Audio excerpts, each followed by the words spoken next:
இன்னைக்கு நம்ம வீடியோவில் 3 வகையான வெரைட்டி ரைஸ் ரொம்பவே ஈஸியாக எப்படி செய்கிறதுன்னு பார்க்க போகிறோம். ஃபஸ்ட்டு எக் ரைஸ் எப்படி செய்கிறதுன்னு பார்த்துடலாம். ரெண்டாவதாக சிக்கன் ஃப்ரைட் ரைஸ் ரொம்பவே டேஸ்டியாகவும் ரொம்பவே சூப்பராக எப்படி செய்கிறதுன்னு பார்க்க போகிறோம். மூணாவதாக கீ ரைஸ் எப்படி செய்கிறதுன்னு பார்க்க போகிறோம். இந்த 3 வகையான வெரைட்டி ரைஸுமே ரொம்ப ஈஸியாக செய்யக்கூடியது தாங்க. வீடியோக்குள்ளே போகிறதுக்கு முன்னால் நீங்கள் இன்னும் சமையல் டிலேட் சேனலை சப்ஸ்கிரைப் பண்ணலைன்னா மறக்காமல் சப்ஸ்கிரைப் பண்ணுங்கள். அப்படியே பக்கத்தில் இருக்க பெல் ஐக்கானையும் கிளிக் பண்ணுங்கள். இப்போ வாங்க வீடியோக்குள்ளே போகலாம். ஃபஸ்ட்டு எக் ரைஸ் செய்கிறதுக்காக ஒரு பாத்திரத்தில் 3 ஸ்பூன் அளவுக்கு எண்ணெய் விட்டுக்கோங்க. இது கூடவே ஒரு பெரிய வெங்காயம் பொடிசாக கட் பண்ணிவிட்டு சேர்த்துக்கோங்க. வெங்காயம் ரொம்ப சிறுசாக இருந்தால் 2 வெங்காயம் தாராளமாக சேர்த்துக்கோங்க. இந்த வெங்காயம் நல்லா வதங்கி வரட்டும். இதுக்கப்புறமா 2 தக்காளி கட் பண்ணிவிட்டு சேர்த்துக்கோங்க. தக்காளி ரொம்ப பெருசாக இருந்தால் ஒரு தக்காளி மட்டும் சேர்த்துக்கோங்க. இந்த தக்காளியும் வெங்காயமும் நல்லா வதங்கி வரட்டும். டெய்லி ஒரு குழம்பு வைக்கணும் அப்படின்னு நீங்கள் யோசிக்கிறதுக்கு பதில் இந்த மாதிரி ஒரு வெரைட்டி ரைஸ் நீங்கள் செஞ்சு கொடுங்க. வீட்டில் உள்ள எல்லாருமே ரொம்ப விரும்பி சாப்பிடுவாங்க. இப்போ தக்காளி நல்லாவே வதங்கி வந்துருச்சு. இது கூடவே 2 ஸ்பூன் அளவுக்கு இஞ்சி பூண்டு பேஸ்ட்டு சேர்த்துக்கோங்க. இந்த எக் ரைஸ் செய்கிறதுக்காக ஃபஸ்ட்டே நீங்கள் ரைஸை நல்லா வடித்து எடுத்து வச்சுக்கோங்க. ஆற வச்சுட்டு அதுக்கப்புறம் இந்த எக் ரைஸில் நீங்கள் சேர்க்கணும். சூடான சாதத்தை நீங்கள் எக் ரைஸில் சேர்க்கக்கூடாது. இப்போ தக்காளியும் நல்லா வதங்கினதுக்கப்புறம் இஞ்சி பூண்டும் சேர்த்தாச்சு. இது கூடவே 7 முட்டை சேர்த்துக்கோங்க. இது கூடவே 1/2 ஸ்பூன் அளவுக்கு மஞ்சத்தூள் சேர்த்துக்கோங்க. 1 ஸ்பூன் அளவுக்கு தனி மிளகாய் தூள் சேர்த்துட்டு நல்லா கலந்து கொடுங்க. முட்டையை சேர்த்ததுமே ஸ்டவ்வை மீடியமாக வச்சுக்கிட்டே நல்லா கலந்து கொடுங்க. இந்த முட்டை அடிப்பிடிச்சிடக்கூடாது. கைவிடாமல் நல்லா கலந்து கொடுத்துட்டே இருங்க. இதுக்கு இடையில இந்த முட்டைக்கு தேவையான அளவு உப்பும் சேர்த்துக்கோங்க. 1/2 ஸ்பூன் அளவுக்கு உப்பு சேர்த்துட்டு முட்டையை இந்த அளவுக்கு நல்லா வதக்கி விட்டுருங்க.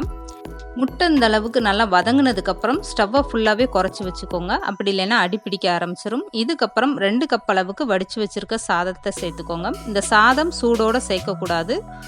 சாதம் சேர்த்ததுக்கப்புறம் நல்லா இந்த அளவுக்கு கலந்து கொடுத்துருங்க. ஸ்டவ்வை குறைச்சி வச்சுக்கிட்டே நல்லா கலந்து கொடுங்க. இந்த முட்டையும் ரைஸும் ஒன்றா மிக்ஸ் ஆகணும். அந்த அளவுக்கு நல்லா கலந்து கொடுத்துருங்க. இதுக்கப்புறம் 2 ஸ்பூன் அளவுக்கு ஜீரகத்தூள் சேர்த்துக்கோங்க. இது கூடவே 1 ஸ்பூன் அளவுக்கு மிளகுத்தூளும் சேர்த்துக்கோங்க. இதுக்கப்புறம் கைவிடாமல் நல்லா கலந்து கொடுங்க. இந்த சாதமும் முட்டையும் சேர்ந்து நல்லா மிக்ஸ் ஆகி வரணும். அந்த அளவுக்கு நல்லா கலந்து கொடுத்துருங்க. நான் எடுத்திருக்கிறது 2 கப்பு ரைஸுக்கு 7 முட்டை கணக்கில் எடுத்திருக்கேன். உங்களுக்கு எந்த அளவுக்கு சாதம் எடுக்கிறீங்களோ அந்த அளவுக்கு நீங்கள் முட்டை கூடுதலாகவோ குறைச்சோ எடுத்துக்கோங்க. இப்போ முட்டையும் சாதமும் சேர்ந்து நல்லா கலந்து வந்துருச்சு. இது கூடவே கொஞ்சமாக கொத்தமல்லி மேலே தூவிக்கோங்க. இந்த கொத்தமல்லி பார்க்குறதுக்கு ஒரு அழகாக இருக்கும், சாப்பிட்றதுக்கும் நல்ல ஒரு டேஸ்ட்டு கொடுக்கும்.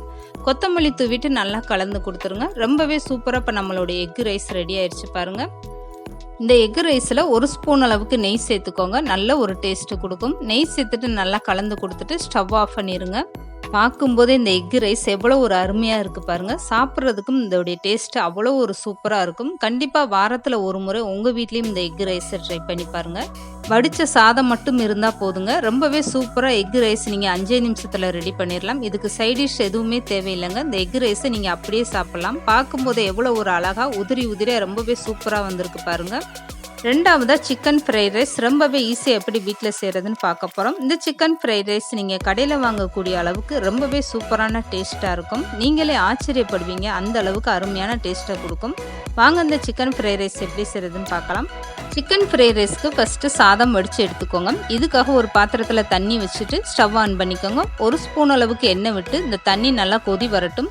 இதுக்கப்புறம் ஊற வச்சுருக்க ரைஸை சேர்த்துக்கோங்க. பாசுமதி ரைஸு 20 நிமிஷம் நல்லா ஊற வச்சுட்டு தண்ணியை வடிச்சிட்டு அதுக்கப்புறம் சேர்த்துக்கோங்க. பாசுமதி ரைஸ் சேர்த்ததுக்கப்புறம் இந்த ரைஸுக்கு தேவையான அளவு உப்பும் சேர்த்துட்டு நல்லா கலந்து கொடுத்துருங்க. ரைஸை நீங்கள் ஊற வைக்கும்போது நல்லா கழுவிட்டு அதுக்கப்புறம் ஊற வைங்க. ஃப்ரைட் ரைஸுக்கு எப்போதுமே சாதம் முழுசாக வேக விட்டுறாதீங்க. அப்போ ஃப்ரைட் ரைஸ் செய்யும்போது அந்த சாதம் குழஞ்ச மாதிரி ஆகிடும். இப்போ நான் கையில் எடுத்துகிட்டு காட்டுறேன் பாருங்கள் சாதம் எந்த அளவுக்கு வெந்திருக்குன்னு. 100% வேக விடாமல் 80% அளவுக்கு இந்த சாதம் வெந்தால் போதும். அப்போ ஆற வைக்கும்போது அது கரெக்டாக இருக்கும். இப்போ பாருங்கள் சாதம் இந்த அளவுக்கு நல்லா வெந்தால் போதும். இதுக்கப்புறம் சாதத்தை நல்லா வடித்து விட்டுருங்க. தண்ணி நல்லா வடிஞ்சதுக்கப்புறம் சாதத்தை நல்லா ஒரு அகலமான பாத்திரத்தில் போட்டு ஆற விட்டுட்டு அதுக்கப்புறம் சிக்கன் ஃப்ரைட் ரைஸில் இந்த ரைஸை சேர்த்துக்கலாம். இதுக்கப்புறம் வேற ஒரு பாத்திரத்தில் 1 குழிக்கரண்டி அளவுக்கு சிக்கன் பொரிச்ச எண்ணெய் சேர்த்துக்கோங்க. இது ஃப்ரைட் ரைஸுக்கு நல்ல ஒரு டேஸ்ட்டு கொடுக்கும். இது கூடவே ஒரு பெரிய வெங்காயம் சின்னதாக கட் பண்ணிவிட்டு சேர்த்துக்கோங்க. ஸ்டவ்வை குறைச்சி வச்சுட்டே வெங்காயத்தை வதக்கி விடுங்க. வெங்காயம் ரொம்ப நேரம் வதங்க வேணாம். அடுத்தடுத்து கட் பண்ணி வச்சுருக்க வெஜிடபிள்ஸை சேர்த்துக்கோங்க. இது கூடவே கொஞ்சமாக கேரட்டும் கொஞ்சமாக பீன்ஸும் கட் பண்ணிவிட்டு சேர்த்துக்கோங்க. இந்த காயுமே ரொம்ப நேரம் வதக்க வேண்டாம், ஒரு 2 செகண்ட் வதக்கி விட்டிங்கன்னா போதும். இதுக்கடுத்து கட் பண்ணி வச்சுருக்க குடமிளகாய் சேர்த்துக்கோங்க. எந்த கலரில் உங்கள்கிட்ட குடமிளகாய் இருக்கோ அந்த கலரில் நீங்கள் சேர்த்துக்கோங்க. அடுத்ததாக கட் பண்ணி வச்சுருக்க முட்டைக்கோஸ் சேர்த்துக்கோங்க. இந்த முட்டைக்கோஸ் நல்லா நீளமாக பொடிசாக கட் பண்ணிவிட்டு சேர்த்துக்கோங்க. இதுக்கு அடுத்து 1 ஸ்பூன் அளவுக்கு தனி மிளகாய் தூள் சேர்த்துக்கோங்க. அப்படி இல்லைன்னா சில்லி சாஸ் இருந்தால் நீங்கள் 1 ஸ்பூன் அளவுக்கு சேர்த்துக்கோங்க. இது கூடவே 2 ஸ்பூன் அளவுக்கு டொமேட்டோ சாஸ் சேர்த்துக்கோங்க. இது கூடவே 1 ஸ்பூன் அளவுக்கு சோயா சாஸ் இதையும் சேர்த்துட்டு நல்லா ஸ்டவ்வை குறைச்சி வச்சுட்டே கலந்து கொடுங்க. இந்த வெஜிடபிள்ஸ் எல்லாம் ரொம்ப நேரம் வேகக்கூடாது, அடுத்தடுத்து சேர்த்துட்டு நல்லா வதக்கி விட்டுருங்க. அப்போ தான் சிக்கன் ஃப்ரைட் ரைஸ் உங்களுக்கு ஹோட்டல் சுவையில் ரொம்பவே சூப்பராக இருக்கும். இது கூடவே இந்த வெஜிடபிள்ஸ்க்கு தேவையான அளவு உப்பு சேர்த்துக்கோங்க. ஏற்கனவே நம்ம சாதத்தில் உப்பு போட்டு வடித்து எடுத்து வச்சுருக்கோம். இப்போ பாருங்கள், இந்த ரைஸ் நல்லாவே ஆறிடுச்சு. இந்த அளவுக்கு நல்லா ஆற விட்டுட்டு உதிரி உதிரியாக இருந்ததுக்கப்புறம் தான் நீங்கள் சாதத்தை சேர்க்கணும். இப்போது இந்த வெஜிடபிளோட சேர்த்து சாதத்தை நல்லா கலந்து கொடுங்க. ஸ்டவ்வை குறைச்சி வச்சுட்டே நல்லா கலந்து கொடுங்க. இதுக்கப்புறம் சிக்கன் பொரிச்சு வச்சுருக்கதை எலும்பு இல்லாமல் நீக்கிட்டு அதுக்கப்புறம் இந்த சிக்கனையும் இதோட சேர்த்துக்கோங்க. சிக்கன் நார்மலாக நம்ம எப்படி வீட்டில் பொரிப்போமோ அந்த அளவுக்கு பொரிச்சிட்டு இந்த மாதிரி பொடிசாக கட் பண்ணி எடுத்து வச்சுக்கோங்க. எலும்பு இல்லாமல் நீக்கிட்டு அதுக்கப்புறம் இந்த சிக்கனை இந்த ரைஸோடய சேர்த்துக்கோங்க. கடைசியாக இந்த சிக்கன் ஃப்ரைட் ரைஸில் 1 ஸ்பூன் அளவுக்கு மிளகுத்தூளும் சேர்த்துக்கோங்க. இந்த மிளகுத்தூளும் சேர்த்துட்டு நல்லா கலந்து கொடுங்க. டைரெக்டாக கரண்டியை நடுவில் விடாமல் ஓரங்களில் விட்டு இந்த சிக்கன் ஃப்ரைட் ரைஸை நல்லா கலந்து கொடுங்க. இப்போது ரொம்பவே சூப்பராக நம்மளுடைய சிக்கன் ஃப்ரைட் ரைஸும் ரெடி ஆயிடுச்சு பாருங்கள்.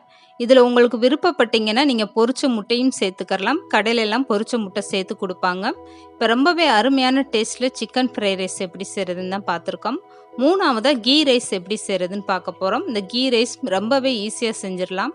வாங்க இந்த கீ ரைஸ் எப்படி செய்கிறதுன்னு பார்க்கலாம். ஃபஸ்ட்டு ஒரு குக்கரில் 4 ஸ்பூன் அளவுக்கு நெய் சேர்த்துக்கோங்க.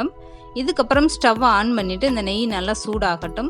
உங்களுக்கு அதிகமாக நெய் சேர்க்க விருப்பப்படலைன்னா நீங்கள் சமையலுக்கு யூஸ் பண்ணக்கூடிய எண்ணெய் கூட சேர்த்துக்கலாம். பாதி நெய்யும் பாதி அளவுக்கு எண்ணெய் சேர்த்துக்கோங்க. வாசனை இல்லாத எண்ணெயாக சேர்த்துக்கோங்க. நெய் நல்லா சூடாயிருச்சு. இதுக்கப்புறம் 2 பட்டை, 2 கிராம்பு, 2 ஏலக்காய், பிரியாணி இலை, 1 ஸ்பூன் அளவுக்கு ஜீரகம் சேர்த்துக்கோங்க.